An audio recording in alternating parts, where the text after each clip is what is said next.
Uncomfortable Podcast. We're your hosts, Vanessa and Melissa, coming to you from sunny Los Angeles, California. Not just sunny. Yeah, so that's my uncomfortable moment. It's hot as hell here, and I hate it. I already don't like LA, so this is like more negative points against. I know it's producer Liz is here, and she's like me. All my friends are here, and Mama is also here. Mama, she's here. I'm gonna see her on Monday. Everyone pray for me. It's gonna be fine. It'll be fine. Mm-hmm. She texted me earlier. She said, "Are you ready for a facial and a new phone?" I was like, "When did I agree?" Oh wow, okay. I think she wants my phone. Oh. She can't handle getting a new phone. So she wants you to have the new phone, and so that you she can have this phone. Oh, because you're on a family plan. No, she just told me she can't handle. She was like, "It's too much change." I think she has like an 8 right now. An iPhone 8. Yeah, I don't know what we're on. iPhone like 20,000. I don't know. It's fine. But that's my uncomfortable moment. Oh, the heat? Yeah. Okay. It's gross. It's pretty gross. I was telling you earlier that it was hotter than Las Vegas Second currently. summer. Yeah. Liz and I went shopping. Producer Liz and I went shopping recently, and I bought the cutest sweater. But I can't wear it yet because it's disgusting here. It's disgusting outside. Yeah. Mm-hmm. And why are you uncomfortable, Melissa? Well, as everyone who listens to the podcast regularly knows that I quit my job, and then I am back on I am now back on the job hunt, and producer Liz in the back. How many times can we shout out producer Liz? As many as we want. That's what she's here for. Moral support. For the hype. Yes, so I've been doing a lot of interviews, a lot of exams and things like that. You had an interview. Yeah, and I had an interview maybe a couple weeks ago, almost a month ago, and then the day after the interview, they offered me the position. Mind you, it's like a part-time position, which I was kind of fine with. Wait, they offered you the job? Yes, let me get there. Hold on. Sorry. This is an uncomfortable moment. I will explain why. Yeah, so they offer me the job, and then I don't get the offer letter for like almost 2 weeks, and so I follow up at the end of that week, and then I follow up midweek, and they're like, "Oh yeah, it's just going through the approvals. The person who called you probably like jumped the gun on it and like said too early." Yeah. So anyways, fast forward to this week. Okay. So it's been almost 3 weeks, almost 4 weeks. So a month. Yeah, they give me the offer letter finally. Okay. And they definitely lowball me on the price or the pay range. Like a lot? Yeah, it's like there was a low range and then the max range, and they gave me the lowest after telling me that I have double the experience of years, and then they were telling me about how they really appreciated the fact that I have a variety of experience. So I was like, okay, maybe they'll offer me at least not the lowest pay range. Anyways, with that aside, it's just not really a great first impression of this place. And so when I told my brother that, he was like, you need to ghost them for a little bit because they ghosted you, and they need to know that you like this sounds like a toxic dating cycle. Yeah, no, but I did respond to them, and I was like, oops. Okay. I was like, oh, given my experience, I figured that I wanted to discuss like negotiating for the highest. Yes, I didn't hear when I sent that email. I didn't hear from them for like 3 to 4 days. And then they finally got back to me, and they're like, oh, can we hop on a call? And I was like, why can't you just give me anything in writing? Like, why did it take so long for the offer letter?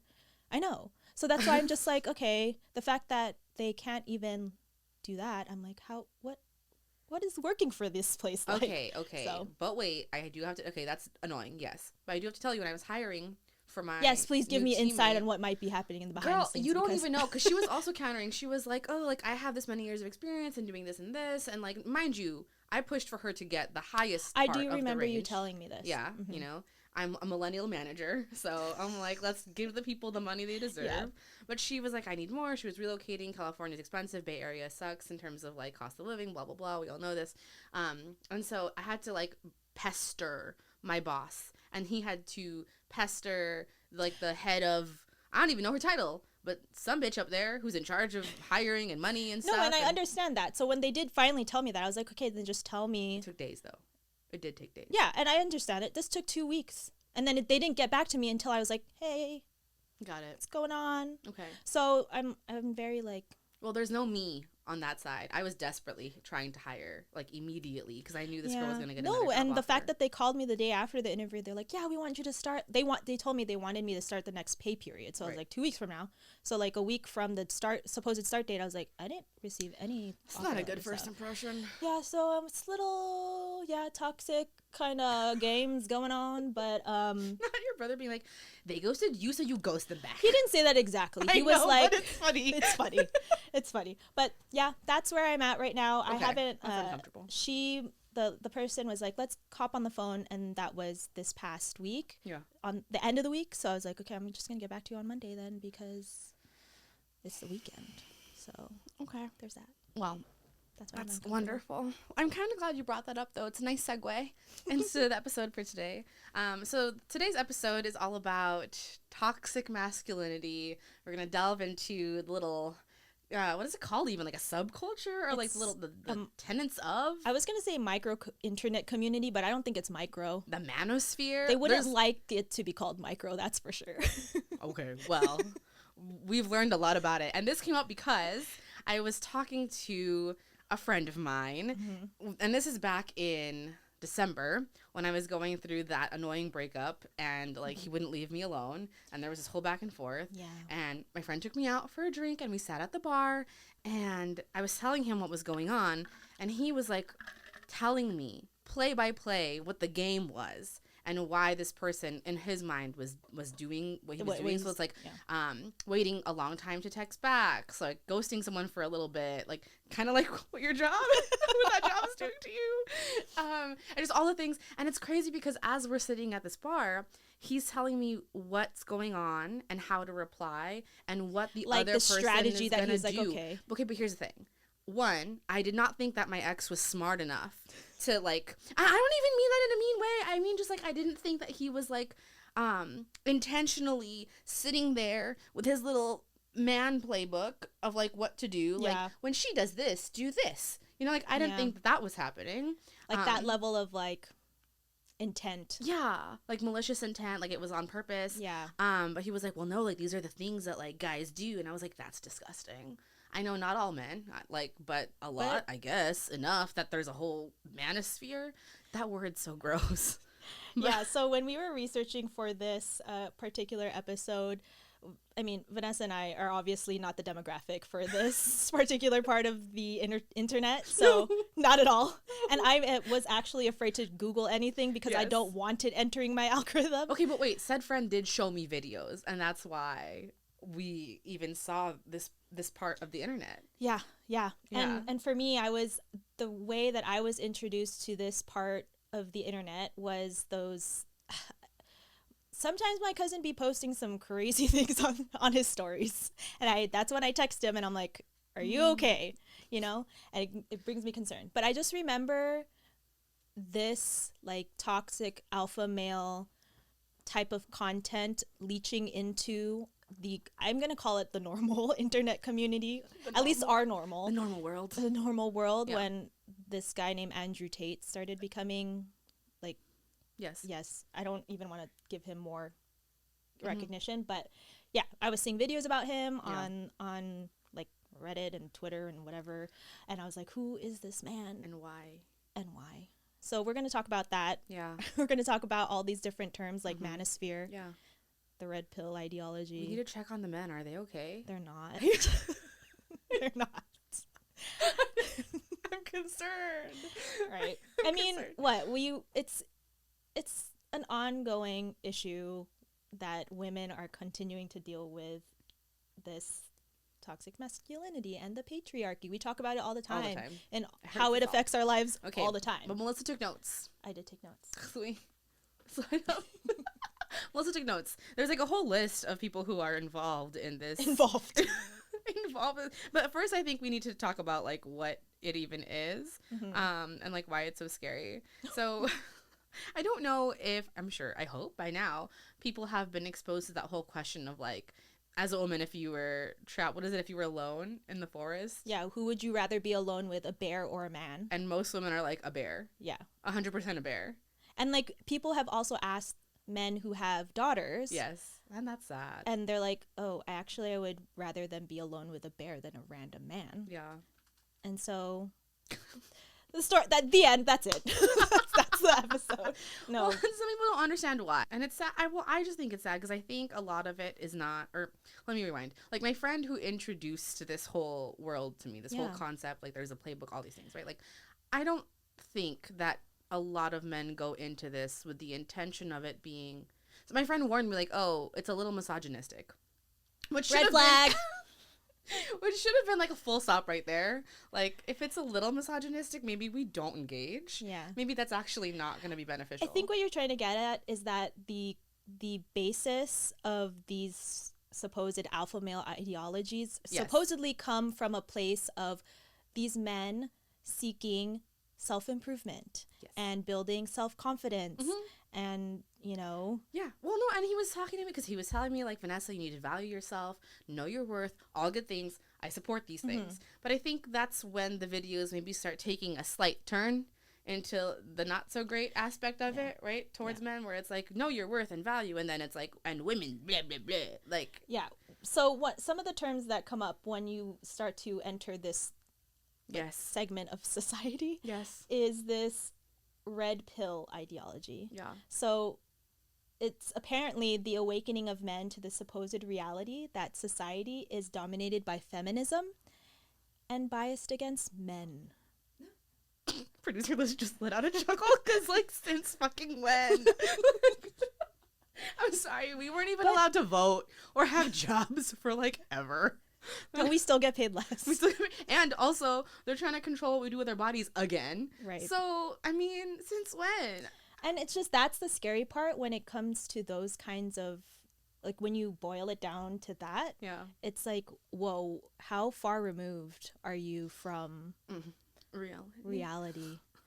Like, because, you know, when you go into these spaces on the interwebs, it's like this echo chamber of all these men saying, you know, I don't know what to say. To each other all the time, like flexing their muscles and like taking mirror selfies at the gym. Literally all these men.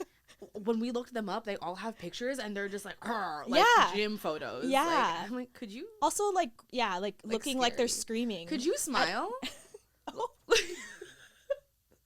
That's what they say to women all the time. You'd be so much prettier if you smiled. And I just want to tell them that when these gym bros take their photos. Oh my god. You'd be so much prettier if you smiled.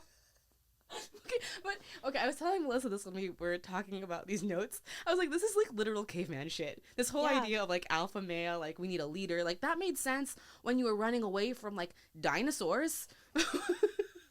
Like lions and tigers and other things that would eat you. Like, yeah, I guess it's beneficial to have like a leader. That makes sense to me. But like, you know, we DoorDash now. Like, there's like, as long as you can DoorDash, I feel like you're fine. I don't need you to be this like toxic alpha male leader. Yeah, because there's this whole like language about alpha males versus beta males and like red pill, blue pill. Like it's a lot. Yeah, I just think it speaks to, you know, we were talking about how it's the basis is self-improvement, right? They're seeking, they come to this community trying to look for a way to build their self-confidence and their self-worth. Yes. And then it just has taken, they go down this path, which is great, but then you could easily just take a wrong turn and then you're in this, all of these ideologies of. The uncomfortable part of that is, and we talked about this too, it's hard to separate. So it's like, I want to be better. I want to improve myself, all these things as a man. But then I'm watching these videos where these other ideals are interwoven with those things. Yeah, it's hard to separate it out. So I feel like, I trust that my friend is smart and that like when he's watching, he can understand like, oh, there's some misogynistic undertones in these videos, whether how overt they are or not. But then I don't trust that every man is capable of that critical thinking. Yeah. And I also worry, like, that at a certain point you just keep hearing the same stuff. And, like, when does it start to just become the reality or, like, the Which I mean, like, noise? That echo chamber of, like, they're just hearing other people in this conversation saying the same thing. And that's their reality, which is scary. And also speaks to the fragility of the man. Check on your men. They might not be okay. But I do say that with sincerity also too, because I mean, like we've talked about, what is it, the Barbie movie, The Patriarchy Hurts Everyone, right? Where it's like we don't encourage men to speak about their feelings or process them in a way that's healthy. And like I love that more men are going to therapy and that's becoming more normalized for everybody. But that's, I mean, and also I worry that that's just in our kind of sphere. And that beyond that, there's not actually men doing that kind of work on themselves or being encouraged to. And it's like, how do you raise your sons? I was to be better.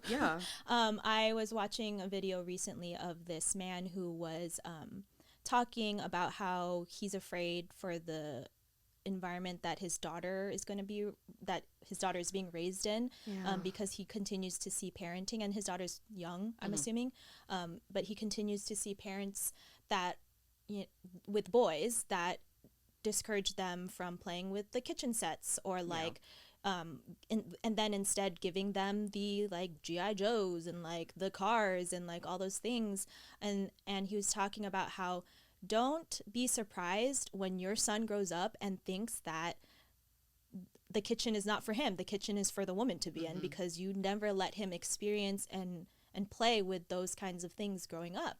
And don't be surprised if, you know, he grows up not being able to express his feelings in a mature way. When your messaging is like, be strong and be, you know, all of those things. So it's crazy that we continue to struggle with these kinds of indoctrinated ideas of what a woman and a man should be in society. And it's so crazy how there could be such a spectrum of like intensity. But we're also fighting generations worth of this messaging and programming. And I really admire one of my friends. So she has a son, he's 5 now, I think. And I don't think he still does it, but there was a phase where he really liked his cousin's like dress. I think it was like Frozen or something. It was cute. I mean, all the kids of that generation love. And I get it. And so he wanted to wear that dress. And I think it was like a nightgown. It wasn't even like a going out dress or anything. But they just let him do it. And so they'd like dress him up with his jeans or shorts underneath, whatever. So if he wanted to take it off, he could. But they didn't say anything about it. That was, you know, like, oh, boys don't wear that. They didn't let anybody else say anything to him about it. And he just did it because it was a vibe. And then he was done with it, right? They move on, just like kids do. Exactly. Yeah.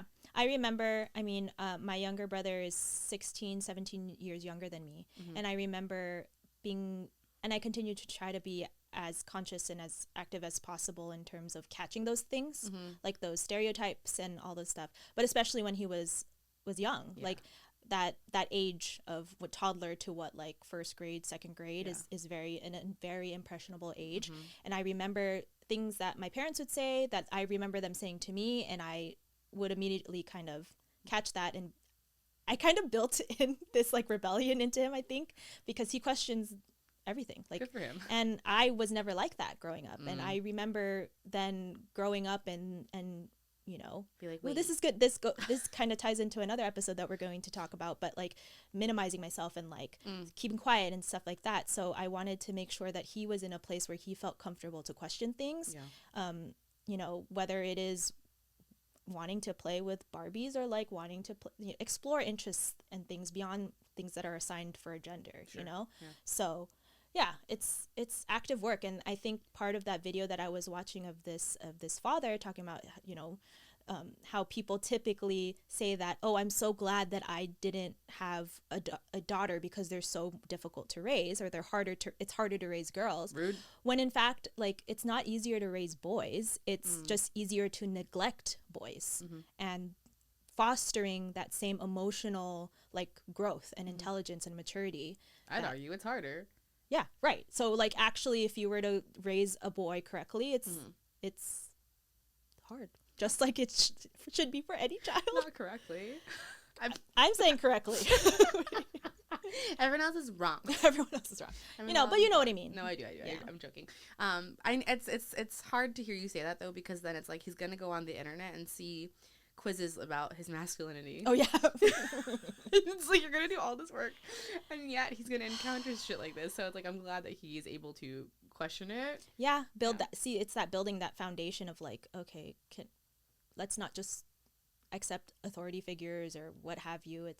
let's question it and see if that's something that's for me.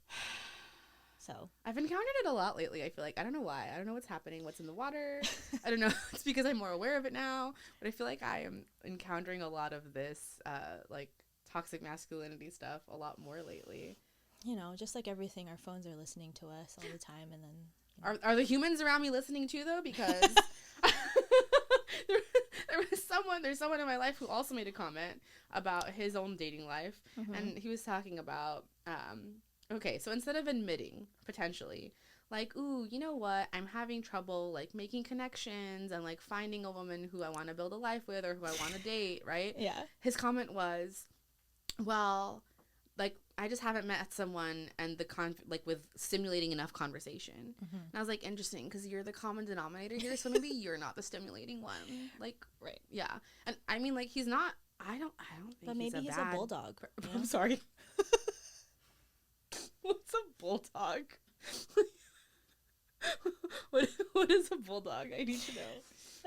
So a bulldog is someone that never allows negativity to cloud their mind. They're always the one, you know, they're always locked on the task at hand and in attack mode. So obviously the problem's not them. They're attacking everything around them. That's the problem. So maybe this person's the bulldog. Me too. I'm not the problem either. Is there a quiz? I'm gonna take it. How bulldog are we? Yeah, okay, well, I don't know how long this quiz is, but there is, that is a term that we came across. Yeah. It's this bulldog mindset, which I'm not even going to mention this specific influencer that has this whole website and this book about it. A whole book? Yeah, a book, apparently. About bulldogs? About the bulldog mindset, Vanessa. Sorry. You wonder where your ex may have gotten the playbook? Maybe it's for this bulldog mindset he doesn't guy. Read. But when you go to this website, yeah, the first thing that pops up looks like a freaking virus ad, and it says, "Are you mentally tough?" in all caps, and it says, "Take this quick quiz to find out your bulldog score." And it says, "Yes, show me my score." That's one option, and then "No, I'm afraid." ... is the second option. That seems like that's the obvious wrong answer. Well, and it's also green or red. I'm surprised it's not blue and red. Okay, at this point, they might as well be on theme. Right. With oh my god. Questions and their answers. Well, Vanessa, how do we like be more okay with this then? I don't think we can. Yeah. All right, that's it. End of story.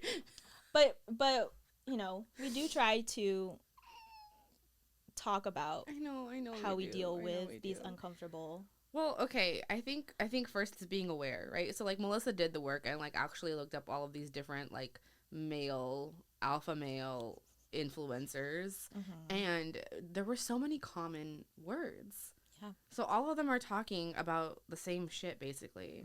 So it's like the red pill versus blue pill thing, which I still don't really understand. Well, we don't.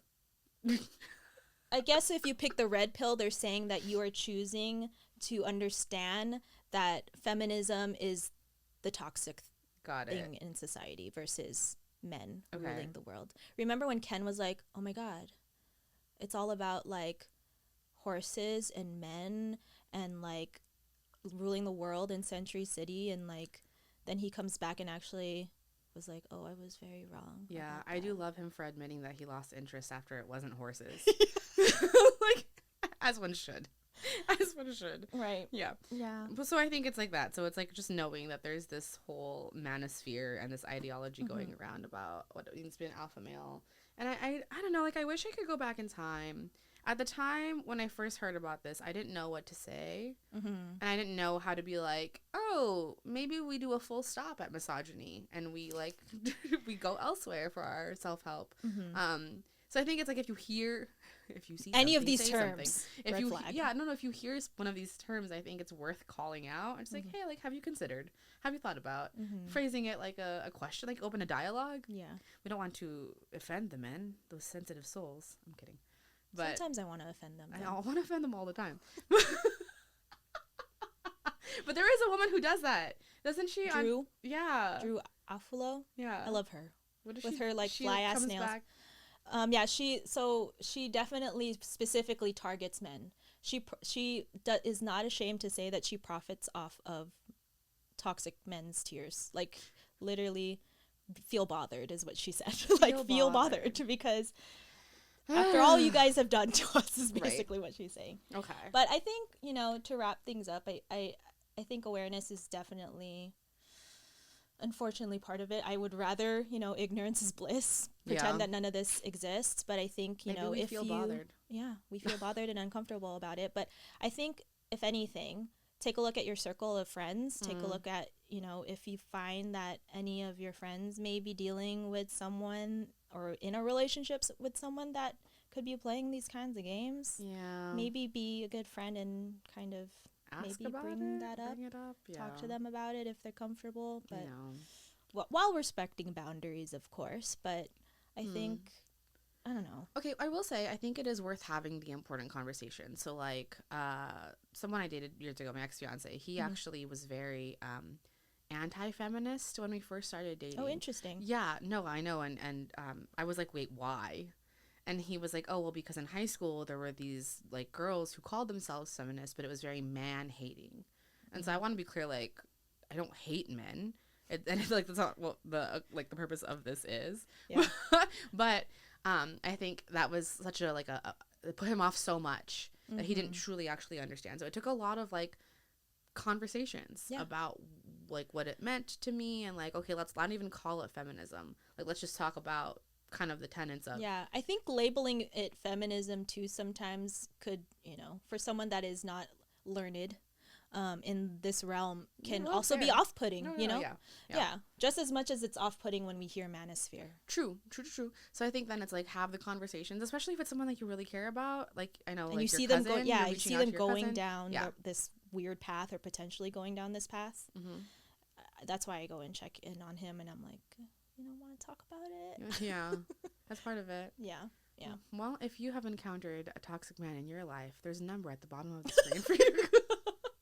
If you or someone you know is dealing with toxic masculinity, please call.